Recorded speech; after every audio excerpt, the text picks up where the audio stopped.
On est parti, on va faire la visite de la grotte. Toujours les femmes qu'on attend.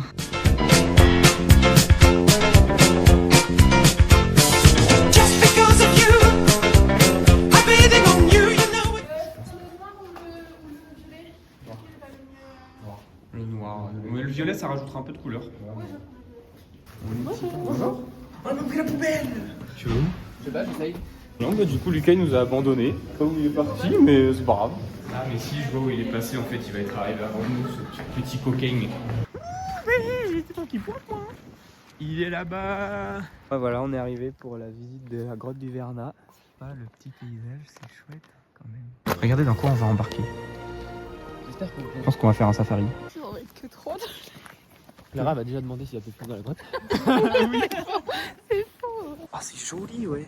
Il y a une grosse borne électrique, ouais. J'espère on monte dans ça. Hein. Et que finalement, on va juste dans un enclos où il y a des tigres et des lions. Il y a un monsieur qui arrive, un monsieur qui arrive. Bonjour. C'est parti. Vous connaissez l'endroit? Pas du tout. Passage. La région où on est? Pas du tout. Ok. Vous avez déjà fait de la spéléo? Non. Même visiter des grottes, jamais? Moi j'aime bien. Lascaux, mais c'est tout. Lascaux. Ouais. Ok. Pas du tout non plus. On va dans un autre monde. Caillou. T'es malade, t'as une de siège.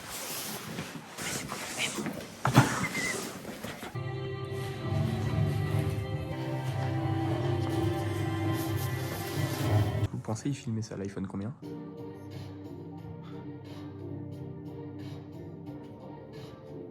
On se croirait en mini-camp, tu sais. Faut pas au foot. Et samedi, on part samedi. Samedi ou samedi. Vous avez réussi à skier un peu? On arrive sous tempête de neige.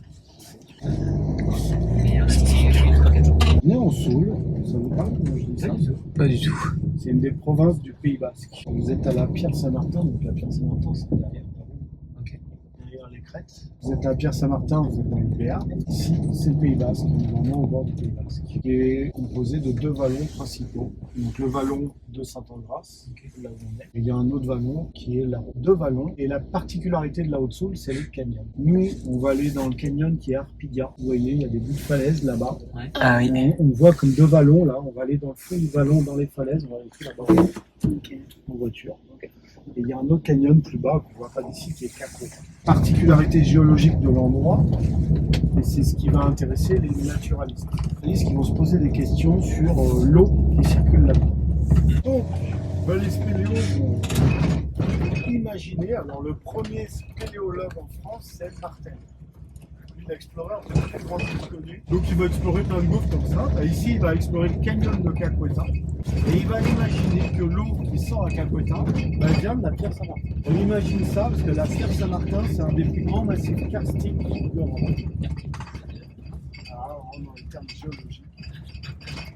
En gros, karstique, ça veut dire calcaire. C'est un massif de roches calcaires. C'est ça qui intéresse les spéléologues, c'est que les grottes, les gouffres se forment dans le calcaire et que dans le calcaire. Ça, c'est la base qui est importante à savoir parce que s'il n'y a pas de calcaire au sol, ça sert. Et là-haut, c'est un énorme massif calcaire. Et en plus, là-haut, c'est ce qu'on appelle les ardanies ou un lapia. C'est-à-dire quand il n'y a pas la neige, c'est la roche à nu. C'est-à-dire que là, autour de nous, là, c'est du calcaire. Mais on ne le voit pas, il y a toute la mousse, la végétation au-dessus. Là-haut, c'est la roche brute. Il n'y a pas de végétation. Ça empêche aussi la végétation de se fixer. Donc il y a un peu de terre, des débris qui restent pour apporter de la nourriture. Et du coup, on voit toute la roche à perte de vue et toutes les cassures dans la roche. Donc eux pensent que tout le monde se rassemble en forme d'une grotte dans laquelle il sort à Cacoeta. Donc ils vont aller chercher ça. Donc Martel, il va aller chercher des gouffres là-haut, il va trouver un gouffre en 1908 au col de la Pierre Saint-Martin et il va descendre. Alors à l'époque, il se mettait une bougie sur le chapeau et une corde autour de la tête. Et les copains ils tenaient la corde. Et il va descendre comme ça, 50, 60 mètres, et il va buter sur de la glace. Pêche de descendre. Ça c'est le premier. Le deuxième, c'est Cossins, après-guerre, en 1950, un des membres de l'expédition de Max Cossins, qui s'appelle l'Épineux, qui trouve le gouffre de l'Épineux en 1950.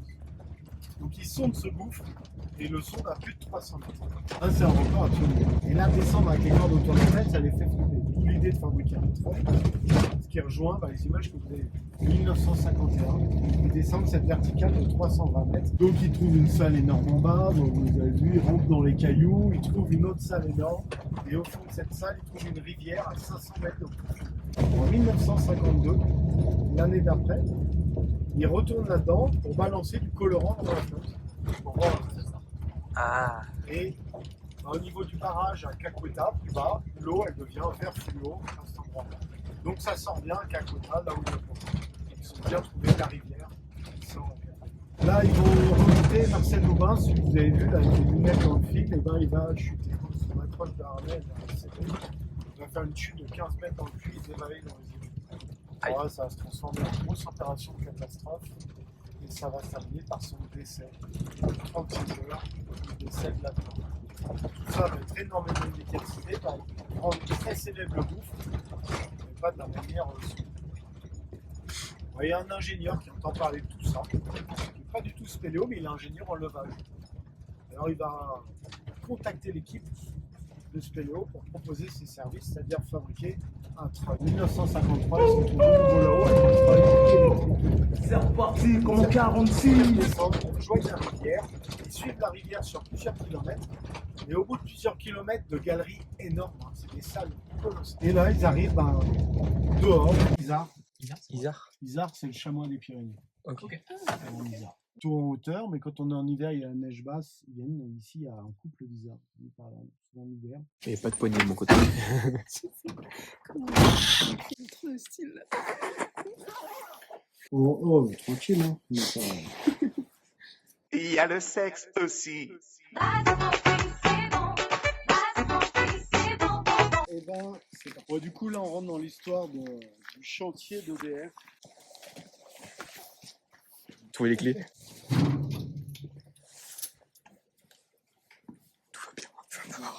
Ouais, c'est pas compliqué. Donc, C'est que c'est con. Putain, il fait une heure. Je crois les amoureux de Verdun, je suis fou. pour faire un bon abri dans le réseau, on est protégé de tout. Ça peut être les déluges dehors, on sort. Ouais, ça peut pas s'inonder ici. Ouais, alors déluge, Ouais. déluge le cancer, ensuite c'est la guerre, tout ça. Ok. L'eau peut avoir un impact. Ça a un impact, mais c'est tellement grand là où on voit que. Si un jour il y a la guerre, on viendrait ici. Ouais, selon ça. Le risque après, on est aussi il y a la tunnel. Si on va vraiment fait que la section de la Bouché, ouais. je peux plus ressortir par là. Il n'y a qu'une seule entrée, une seule sortie. Enfin, je m'entends sans compter le pot. Non, ouais, il y a 14 entrées naturelles. Ok. Mais c'est que des gouffres verticaux. Oui. Ah oui, Si on n'a pas mis les cordes, c'est mort. je ne vais pas venir. Dans les plans catastrophes, là, si j'imagine il y a une guerre, franchement, je vais prendre plusieurs pluies, je mets des cordes et je mets 3 sorties de secours. J'espère qu'il y a assez de Il y a notamment un gouffre où il y a des cordes, c'est-à-dire que si j'ai un remède, je peux remonter par un. Ouais, qui est accessible Ah ouais, sans passer par là. horizontal, il n'y a que ça. Il faut venir bombarder ici, il faut avoir envie. Bombarder le pot. Il n'y a pas grand chose à bombarder, quoi. Ceci dit, ici, dans l'histoire, les grottes, puisque les gouffres, là, c'est un peu particulier ici, mais les grottes, il y a des histoires comme ça dans le Vercors, grotte qui s'appelle la grotte de la Lyre, qui est une grande porche horizontale, et très grand, et du coup, ils se planquaient là pendant la résistance, pendant la Seconde Guerre, ils avaient fait un hôpital de la résistance. Mais c'est piège aussi, c'est-à-dire quand ils se sont fait choper, Ah bah oui. ils ont été piégés dans une grotte. Donc là, ils ont fusillé tout le monde, ça a été un massacre. Et ici, dans les grottes, ce qui planquait pendant la guerre, c'est les armes. Ils s'en servaient de lieu de stockage d'armes, personne ne savait où c'était, ils allaient les chercher, ils avaient des inventaires d'armes dans certaines grottes. Tous les numéros sur les parois, c'est pour les gens. C'est la distance qu'on est en train de marcher, tous les 10 mètres. 250. 250 mètres. Et en fait, pour creuser, alors pour savoir où ils allaient, ils avaient récupéré les mesures des explorateurs. C'est-à-dire en spédo, on est dehors, on découvre des endroits où jamais personne n'habitait. Et dès qu'on le découvre, on topographie. Donc EDF a récupéré les mesures et ils ont calculé, ils devaient creuser 300 mètres. Ok. Donc ils creusent, parce qu'on est en train de faire. Vous 10 allez mètres. voir, on a creusé 330 mètres. 330 mètres, ça arrive là aux 2 jarres qu'il y a devant nous. Et il n'y a pas de salle. Donc, c'est un peu la galère. À partir de là, la salle, elle est montée dans la mesure. Alors, c'est du loisir dans ce vélo, c'est pas de topographe professionnel. Donc, ils se sont dit, la salle, elle est à droite, on va creuser à droite. Donc, à partir de là, ils se sont dit, creusé 150 mètres de tunnel à droite et ils n'ont rien trouvé. Donc ils ont creusé tout droit, après 80 mètres de plus, ils n'ont rien trouvé. Et après, ils ont creusé à gauche 200 mètres. Et là, ils ont creusé une grotte. Ils ont trouvé une grotte. Ah ouais. Donc là, à partir de là, dans tous les sens. Oui, donc là, en face. Et à gauche, par là-bas, on peut pas voir le fond, hein, je peux mettre un coup de lampe, mais Oh là, moi j'y vais pas. 200 mètres, je peux pas aller. Oui, oui. Et au fond, là-bas, bah, il y a une grotte. Ok. Mais Ok. c'est pas la seule à Vernon. Donc il n'y a pas assez d'eau, c'est pas exploitable. Ok. Donc là, on est en 1956, ils ont creusé dans tous les sens, et c'est un échec total. Là. C'est Ok, un raté. oui. Bon, vu qu'ils ont trouvé une grotte quand même, bah, ça intéresse les spéléologues. Donc ils vont explorer ce qu'on appelle la grotte d'Arpidia. Là-bas, on a topographié plus de 22 km. Donc ici, on va voir, bah, il y a des réseaux naturels sur 22 km et 700 mètres de dénivelé. Avec aujourd'hui qu'un accès, c'est le tunnel. Donc il n'y aurait pas eu de tunnel, on ne connaîtrait toujours pas les 22 bornes de réseau qu'il y a là-bas. Ça permet de vous rendre compte que sous la pierre Saint-Martin, bah, il y a sûrement plein de réseaux comme ça qu'on n'a pas encore. On ne sait pas quoi. Donc il y a plein d'explorations à faire et qui sont encore en cours. C'est que ça intéresse personne pour que personne ne les fasse? Si, ça intéresse les Ça spéléologues coûte. qui explorent. Alors ça coûte que du temps. Ouais. Alors on est sur un loisir. Oui. La spéléo, c'est un loisir particulier où on fait de l'exploration. C'est le seul sur Terre qui existe encore, où il y a de l'exploration à faire. Et bah non, mais c'est juste que c'est complexe. Donc tous les ans, on découvre plusieurs kilomètres de galeries. Mais avant d'avoir tout exploré, Oui. Ça, c'est sûr. c'est pas gagné. On n'est pas très nombreux et puis c'est facile, il faut y aller. Quoi. Donc Ouais. là, pour aller chercher la suite, il faut 30 heures de spéléo pour après chercher, peut-être trouver quelque chose ou pas et revenir après. Ça c'est du vin. C'est deux vignerons qui ont laissé du vin là pendant 2 ans et ils ont goûté dans 2 ans pour voir si la cave est bonne. Et si elle est bonne, bah, ils peuvent en mettre plus, ça fait une cave naturelle. Pas besoin de mettre de climatiseur ou quoi que ce soit. Donc ça c'est une expérience. Du pinard.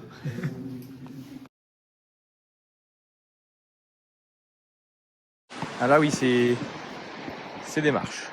Ah ouais, irrégulière, il y en a. Elles sont pas aux normes. Hein. Celle-là non. Volontairement, non.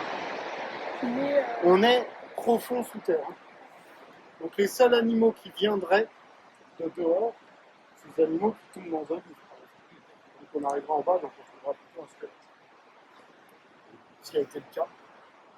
Dans les galeries, on a trouvé un squelette d'un animal qui n'existait plus à notre époque. Hein? Un animal avant qui a dû tomber dans un gouffre. Le gouffre lui-même a dû se reboucher parce qu'on ne le connaît pas. Mais on a un squelette.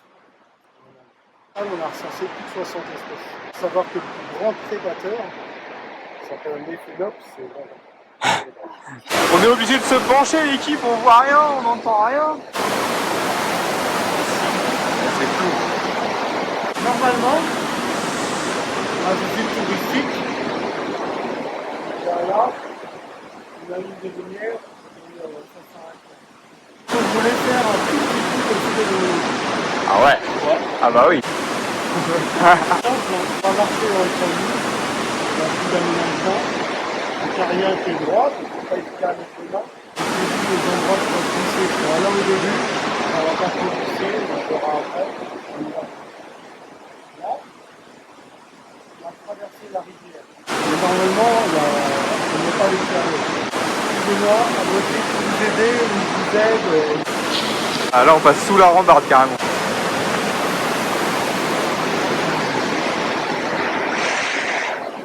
On regarde selon les endroits. Ouais.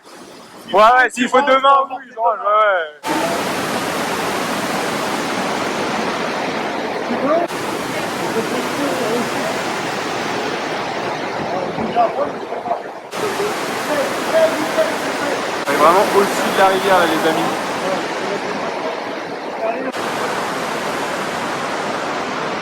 La salle de la Vernal, hein, on en est sorti. D'accord. La salle de la Vernal, on la met de côté. C'est la salle la plus grande d'Europe. Donc là, on est dans un truc beaucoup plus petit, et pourtant, c'est grand. Quand je fais Léo, là, la galerie dans laquelle on est, c'est une grosse galerie. Mais oui, même avec un éclairage faible, on distingue l'enfermement dans le plafond. Ça, c'est comment on se fait Léo. Là, vous voyez la différence avec la Vernal, où on voit vraiment. Bon, bah, vous allez voir, dès qu'on marche dans les cailloux, on regarde que nos pieds. Ah oui. Et en fait, on est dans une bulle très réduite. Comprendre tout l'endroit, il faut s'arrêter, il faut aller regarder, il faut topographier. C'est pas évident. Vraiment, dehors, quand il fait beau, Ouais, on voit quoi. en un tour de tête, on a scanné l'environnement sur des kilomètres. Vous savez comment ça se forme, les grottes? Pas du tout. Pas du tout. courant d'eau qui creuse la roche. Ouais. C'est l'eau qui creuse la roche. Tu vois. Tu sais comment elle creuse. Avec l'érosion. Avec oui, l'érosion. Ça, c'est un petit trou qu'elle va agrandir. Et comment elle fait pour l'agrandir? Le vent, la vitesse, tout ça. Ouais, ça, c'est ce qu'on appelle l'érosion. Ouais. Les forces mécaniques. Là, c'est pas le cas. Il y a des forces chimiques. C'est-à-dire que l'eau, là, elle dissout quelque chose. Ça, c'est vraiment le béaba de la spéléologie. Vous allez comprendre pourquoi. C'est que ce qu'on sait, c'est que l'eau dissout. Alors, c'est pas l'eau toute seule. L'eau, elle est acide. Parce qu'elle est chargée en CO2. L'eau plus le CO2, ça fait de l'acide carbonique. Ça dissout les roches carbonatées. Donc type calcaire. Et pas les autres roches. On a des grottes que dans le calcaire. C'est de l'eau qui passe d'un petit trou qu'elle agrandit. Mais à la base, il faut bien qu'il y ait un trou. Et à la base, dans la roche, il n'y a pas. La roche, elle est pleine et compacte. C'est dans le détail. Les roches dans lesquelles on est là, c'est des roches sédimentaires. Des roches qui sont formées au fond des océans. On rencontre des plaques tectoniques. Ça plie la roche dans tous les sens et du coup, elle se casse. Des failles, des fissures, des petits trous que l'eau emprunte et agrandit. Dans la spéléo, c'est ça. C'est des vides géologiques agrandis par l'eau. Donc ça devient un terrain d'observation particulier qui intéresse entre autres les géologues. Donc on va observer toutes les cassures de l'eau. Là où on est, la rivière où on est, c'est notre agilité, on est sur une séparation entre les couches de roche. La roche successive, ça se soulève, ça glisse un peu, ça forme un petit vide, l'eau elle passe par là. Et là on est entre deux roches différentes. C'est-à-dire qu'il y a du calcaire au-dessus et du schiste en dessous. Alors peu importe ce que c'est pas du calcaire. Donc l'eau ne peut pas le dissoudre, l'eau ne peut pas partir plus bas. On va dire que c'est une roche imperméable. À la pierre Saint-Martin, c'est simple, on a 400 mètres de calcaire, que l'eau traverse par les failles et les fissures, qu'elle agrandit, ça nous fait les gouffres par lesquels on descend. L'eau là, elle bute sur le socle imperméable et elle coule en rivière sur les galeries dans lesquelles on passe. Mais ça veut dire qu'elle peut toujours continuer d'agrandir ses cavités. Ouais, alors pour dissoudre le calcaire, il faut qu'elle passe dessus. Et Oui, là, le calcaire au-dessus. Ouais. Vu qu'elle est sur le schiste, elle Ouais, ne peut pas le elle dissoudre. peut pas le dissoudre. À la base, là, le vide, c'est Oui. ça. Ah, hein. oui. D'accord. Il y a les hauteurs de plafond, là. Et à la base, elle coule sur ça. la roche. Elle n'a à aucun moment, elle a creusé vers le bas. Ah oui. Ouais. Donc c'est l'évaporation, c'est condensation. Ouais. Alors, on peut faire plein d'hypothèses et pour Ouais. réfléchir, on va faire des observations pour comprendre ce qui s'est passé. Ok. Là, on a un champ complexe. Alors, c'est compliqué à analyser là, mais on va voir, là c'est peu parlant ici, mais on va voir à certains endroits dans les plafonds des traces de creusement d'eau Ok. qu'on arrive très bien à comprendre. C'est-à-dire qu'on sait que ces creusements se forment quand c'est rempli d'eau et quand l'eau dissout au plafond. Ok. On est dans le temps, hein. C'est l'eau, elle passe là depuis 1 million d'années. Ouais. Donc il s'est passé des événements. Nous, là, on observe à un instant T, mais c'est pas aujourd'hui que ça s'est fait. C'était d'autres conditions complètement différentes. Bon, les failles de fissure, l'eau est issue. Fait que l'eau, là, elle est quand même saturée de calcaire. Et elle va chercher à le redéposer. Là, pour les conditions chimiques, il n'y a pas. Un écoulement lent. Donc là, il est plein de calcaire, on le redéposera plus En loin. bas, ouais. Et si l'eau sointe à des endroits, ben, ça fait les stalactites, les stalagmites. Ok. Est-ce qui fait que l'eau, du coup, elle est potable? Elle est calcaire. Il y a quelqu'un il y a bien de l'eau qui est. Des gens qui boivent de l'eau avec du calcaire. Ben là, l'eau, quand elle coule dans le robinet en bas, elle est pleine de calcaire. C'est là, Parce que c'est là, On la voit. Ouais. Alors, trop de calcaire, ça n'enlève pas la potabilité. Par contre, si elle est trop calcaire et que tu en bois tous les jours, Ouais. avec faire un calcul rénal, des choses comme ça, Ouais. on s'en méfie. Il n'y a pas trop mal là, même l'eau cuite, on s'en méfie. Ouais. Méfiance de toute l'eau qui coule sous terre, qui sort de sous terre, Ouais. Faut pas toucher. c'est rarement. Terre là, c'est des rochers, hein. Que du calcaire, tout ça c'est tombé du plafond. Le plafond il n'est pas là, il est loin au-dessus Ouais. là-bas. Et il y a eu notamment ces effondrements des anciennes. Ça fait partie des choses qu'on va essayer de tracer. Il y a un moment où tout ça s'est tombé. Alors quand? Parce que c'était hier. Et ça se trouve, du coup, ça peut retomber demain. Alors là, dans 2 heures, ça se trouve, ça peut tomber sur nous. Alors, Oui. malheureusement, je suis pas devin. Donc je suis incapable de prédire l'avenir, mais je peux réfléchir à partir du passé. C'est-à-dire qu'on a daté les effondrements grâce aux stalactites et aux stalagmites. Ça c'est long, hein. Même si elles sont petites, on dit que pour faire 1 centimètre cube, il faut un siècle. Là, il y a des milliers d'années. Aïe. Donc on peut réfléchir avec ça. Hein, je vais voir.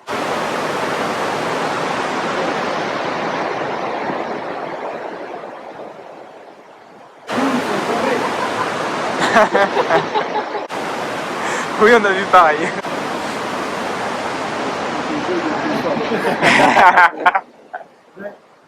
Ça, on peut le dater, au 424. Cette stalagmite, elle est bien droite là. Elle est sur ce caillou qui est tombé. Donc elle s'est formée Après. après que le caillou soit tombé. Donc si je la date, je sais que le caillou est tombé avant. Il y a d'autres endroits où on trouve des compressions qui sont formées avant l'effondrement. On les date, je sais que le caillou est tombé avant. Grâce à ça, on a daté l'effondrement de la salle de la Wehrmacht. On l'a daté à 200 000 ans. Donc on est sur une échelle de temps qui ne nous regarde pas. Statistiquement, on va dire qu'il y a très peu de chances que ça nous tombe dessus. Et en plus, ce qui a provoqué les effondrements, c'est des phénomènes. L'épaisseur de roche qu'on avait au-dessus qui a été rabotée avec le temps. Et vu qu'il y avait beaucoup de roches qui a appuyé, là on a 400 mètres de hauteur. Mais avant, au-dessus de ça, il y avait 1200 mètres de roche. Ah, ouais. Imagine. Donc ça a cassé. Un poids énorme qui l'a comprimé. Et toute cette roche, elle a été érodée, elle a disparu. Donc il n'y a plus de poids et la roche se détend comme une éponge. Et puis l'éponge elle s'aplatit, tu la relâches, c'est tout. Et bien la roche fait pareil. Donc quand elle se détend, c'est là que ça pète de partout et que le plafond s'effondre. Et une fois qu'elle a pris sa forme, elle n'a plus de raison de bouger. Comme l'éponge, quand elle a pris sa forme, elle arrête de grandir. Ouais, la roche c'est pareil. Donc il y a eu ce phénomène de détente qui a effondré. Depuis, pas d'érosion, on est au même. Il n'y a aucune raison que ça bouge. Plus tard, dans quelques centaines de milliers d'années, il y aura peut-être de la roche qui sera partie et ça va s'effondrer. On pense que ça s'effondre régulièrement tous les 400, 500 000 ans. Ça nous regarde pas. D'une manière globale en spéléo, dès que vous allez visiter une grotte, vous pouvez vous dire qu'on est dans un environnement extrêmement stable. Rien de l'eau, sauf l'eau. Ouais. S'il pleut dehors, Là, ça va se mettre à ça arracher. fait fondre la neige sur la pierre Saint-Martin. Là, je vais vous donner en chiffres. Là, dans la rivière, il y a en gros 100 à 200 litres par seconde. On va bien pleuvoir, ça va monter à 10 000 litres par seconde, voire 25 000 litres par seconde. Et ben là, la rivière où on a traversé, on l'a au-dessus de la tête. Là où on est, eh ben, imaginez-vous les explorateurs. Les 3 premiers, combien on fait 3, ils sont là, ils sont arrivés par le puits, ils ont fait 3,5 km. Ils ne savent pas le temps qu'il fait dehors. Ça fait plusieurs jours qu'ils sont sous terre. Il n'y a pas la météo qu'on a aujourd'hui. S'il y a un énorme orage, l'eau monte. Et ben eux, donc qu'est-ce qu'ils observent? L'eau elle monte jusqu'à où? Donc il faut observer. Là, ils vont regarder les compressions. Les petites là, les toutes petites fines, C'est que l'eau, elle monte ça jusque c'est là. super fragile. Elles ont 1 millier d'années. Ouais. Si l'eau était passée là, elle serait cassée. Donc l'eau ne monte pas là. Donc là j'ai une hauteur maximum, hop, je grimpe sur le rocher, voilà, on est à l'abri, l'eau elle passe pas là. Elle n'est pas passée là depuis au moins 1 millier d'années. Ouais. Donc il y a un peu de chance qu'elle. Tous les trucs là, on observe tout et tout donne un signe et on réfléchit avec ça.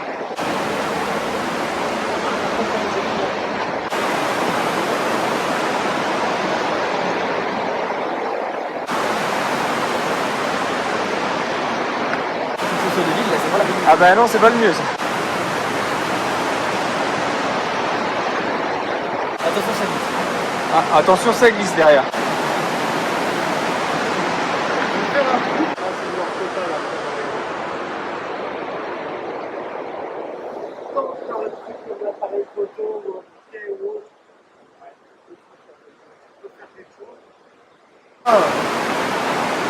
Les explorateurs est plus simple, c'est ce qu'on fait. On ouvre l'eau, et si l'eau monte, Oui. là on est à l'abri, mais il y a des endroits un peu plus loin où l'eau monte tellement que ça passe pas. Si c'est là, si on est bloqué, là, on monte. Là, on va plus là-bas. Et là, on reste là. Avec les endroits, Ah, il y a des cordes, ouais. on a mis des cordes en hauteur. C'est parce que si l'on monte, on peut passer par là-haut. On va faire comme si l'eau montait. Ce qu'on ferait, si on voyait l'eau maintenant, l'eau elle monte, on peut monter assez vite. On va quand même le temps de réagir.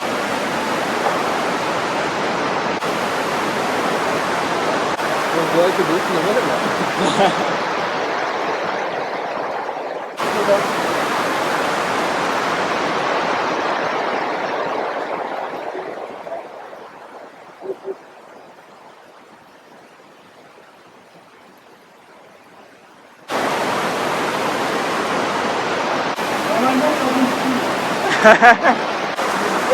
Ah, ah bah tiens, moi j'attendais que ça l'escalade. Là on est vraiment dans la spéléologie. Là on grimpe sur les cailloux.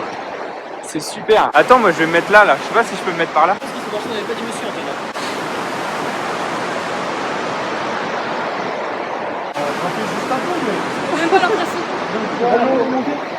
Et on était là-bas. Hein. Si elle monte même d'un mètre, ça devient un torrent énorme, mais nous, là, Oui, oui, ok. on a traversé là, on est grimpé juste un peu, mais là, on est aussi. Ok. C'est pour ça qu'il y a les.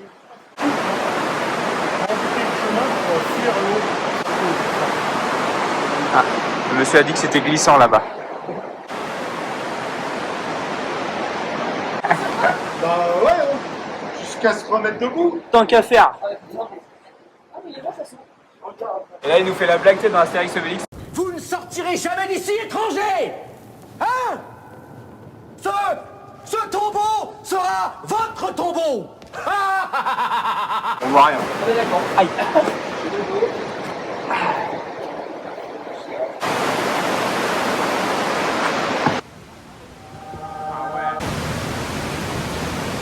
Ah ouais. Et là on voit vraiment la grotte. Et on était tout là-bas. Il s'appelle Noupi. Dis bonjour Noupi. Il comprend rien, il est con.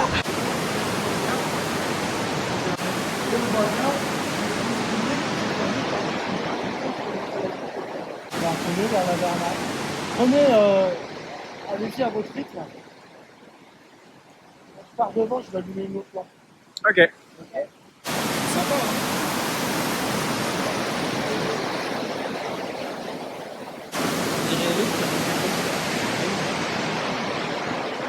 Et là on retourne dans la grotte du Vernat mais avec la lumière cette fois. Alors à peu près quand on était dans la galerie, à partir de là, non. Là, eux, ils sont descendus dans des cascades.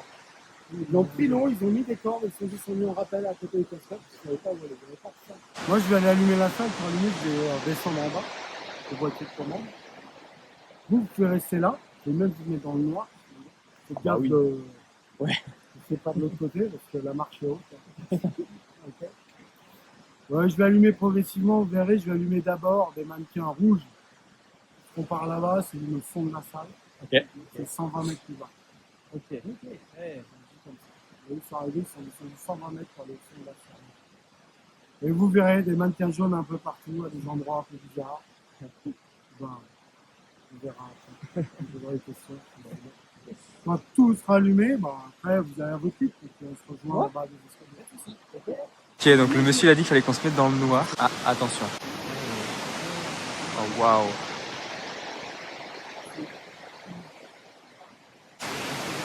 Ah waouh. Ah ouais.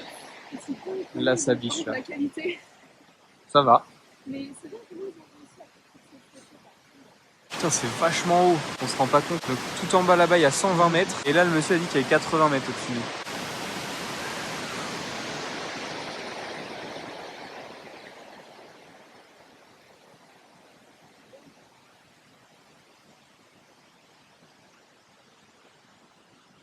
C'est même pas des vraies personnes en plus, ça aurait pu mettre des figurants.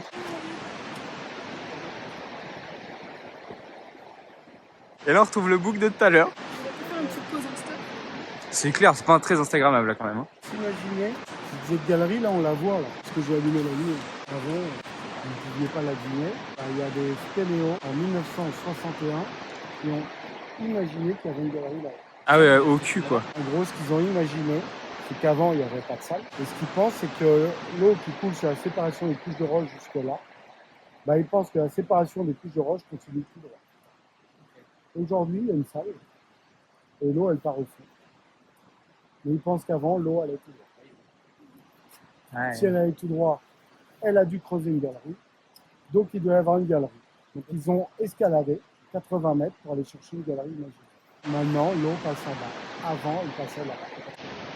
C'est ça, on suit la rivière pour aller vers Walser, mais après, on cherche dans les hauteurs. Là, il y a 194 mètres la hauteur de Walser. Entre le fond et le sommet de la route. Et en bas, ben, il n'y a plus d'eau. Hein. L'eau, elle disparaît. Elle s'infiltre entre les rochers. Là. Ça, c'est les roches qu'on a dans la salle. Ça, c'est le rocher du plafond. Ça, c'est les schistes qui contiennent du fer, donc du rouge. Ce qu'il a fait passer l'eau.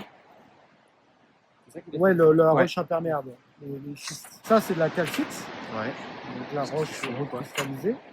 Et ça, c'est les autres calcaires qui sont au-dessus. Là, on a deux calcaires différents, d'époques différentes.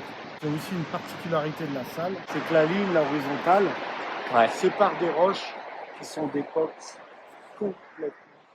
La roche du dessus, c'est en gros le fond des océans il y a 100 millions d'années. Et la roche du dessous, c'est le fond des océans il y a 400 millions d'années.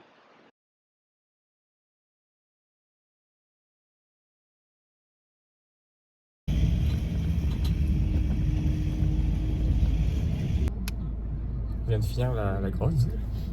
Direct, hein. Il a pas attendu. Hein.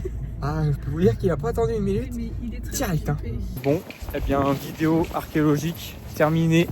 Là, nous partâmes en balade, il est 17h. On va essayer de ne pas se mettre dans la nuit. Et l'objectif, c'est d'aller tout au bout là-bas. Le bout marron, vous voyez. C'est faux. On n'ira jamais. Et on va essayer d'aller aller dans les petits coins sympas et tout, d'explorer ce qu'on peut explorer. Avec notre bite et notre Lucas toujours. Hein. Et maintenant, on a Clara en plus. Mon pied.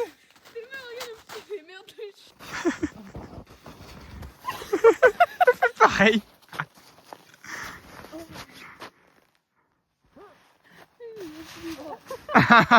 Ça y est, il s'est étalé par terre.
là-bas.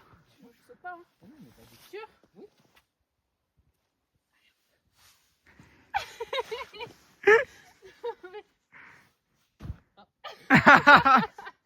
Au bruit, on a entendu que tu t'es enfoncé de ouf. Et bah voilà, allez, ma soeur est tombée, j'ai plus de CE. Putain Bah alors là. Ben non, mais là, vraiment, je vous assure, j'ai plus de CE. Clara, arrête de fumer. Bon, ok, on va essayer de pousser le caillou du coup pour récupérer la CE de Clara. C'est parti. Mais... Ça ou la presse à Basic Fit. Ah ouais, Lucas, ça se voit, il a l'habitude. Allez, vas-y. Ça pousse aussi, non? Bah, 3. On est que 2. 1, 2, 3. Non, ouais, non, ça bouge pas. Bah oui, c'est un caillou hein, de plusieurs tonnes, hein, évidemment. La chute de Clara dans 3. Mais non. 1. Vas-y, je te regarde. Nickel. Et voilà. Et voilà. Un peu là. C'est bon, je vous me laisse ici et Allez, Eh, attends, c'est d'été. en 2027, l'eau du Vernat polluée par du goût de cigarettes électroniques Pas en n'importe cause. quel goût, c'était quand même. Un cerise griotte. Hein. Il te faut une branche de quelle taille? Wouhou! J'ai le pied jusqu'à la bite. C'est comme... Ah bah attendez, je vais essayer de vous planter. Voilà. Eh ben, comme ça, vous êtes planté dans la neige. On va essayer avec ça. Pour aller récupérer la Clara. Ça va vous sinon? C'est quoi, il fait de la spéléologie le poteau là? Oui. Ça y est, il a eu son brevet de spéléologue. Bon, ce que je vous propose, c'est que là on est posé, on va prendre le drone et on va faire des spots pendant que tu... Antoine, ramène, Oui! ramène un marteau. Je peux pas être partout. Hop Là, là. il est nécessaire.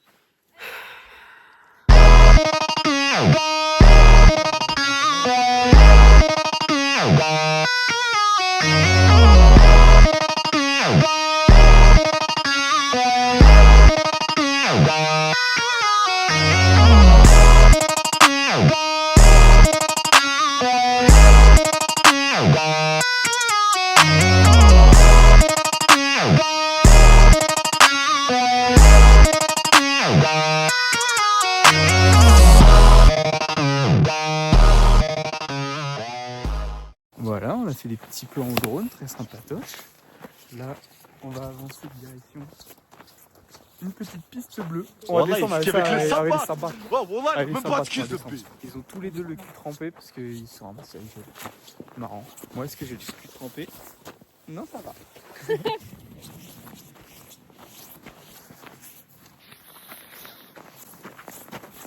Non mais. Quoi? Qu'est-ce que tu saoules? Bah. Je comprends. Olaf, on a retrouvé Olaf. Le pauvre. Et donc voilà, on a une petite piste bleue là, mais c'est ce qu'on a vu aussi dans le Day One. Parce que là, il n'y a plus personne ici, du coup on peut traverser. Du coup c'est sympatoche. Là c'est bao. T'as dit quoi? Coupe le sapin. J'avoue, le sapin il casse les couilles là. Range ta perche, Clara va faire une photo esthétique de nous. Ah. Et voilà, moi je te pêche tout. Et voilà, le caillou de Martin. Coucou.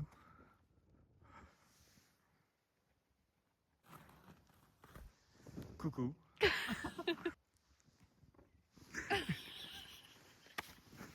à l'heure, j'ai dit dans la grotte, tu dois péter parce que comme ça va résonner. Bon, on peut faire un duel. Tu gâches tout. C'est clair. Tu gâches tout. C'est une photo et tout, genre.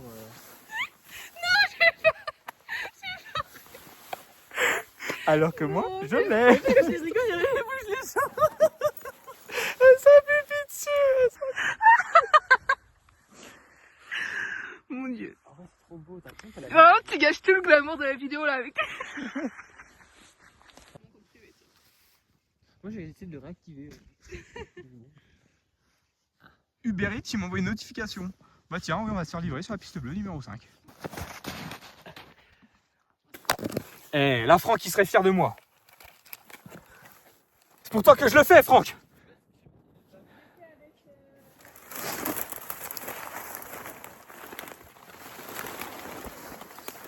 Voilà, je suis posé. Là, je suis en suspension sur la neige. Oh, oui, je suis tombé. C'est avant tout ça l'aventure. C'est bon, je suis pas mort. J'en ai plein les chaussures, mais je suis pas mort.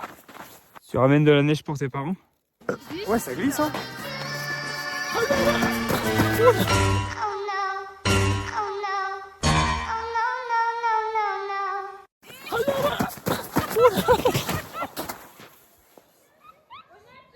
Le genou, Lucas, le genou. On a adopté deux petits toutous, vous avez vu? On a un petit toutou, il est beau. Hein. C'est de la Lolo. C'est la Logan? Mais non, c'est Tom dans la Lolo. Mais non, arrêtez. Ça fait juste en Mais bien. oui. Si, on va la revoir. Pas Lucas. Salut. Bon ben voilà, ça sent le grand départ. On vient de faire un petit peu le ménage. Lui, il passe la serpillière. Ça biche pas du tout. Reprise du travail. Non, je suis au chômage. Ah, bah effectivement.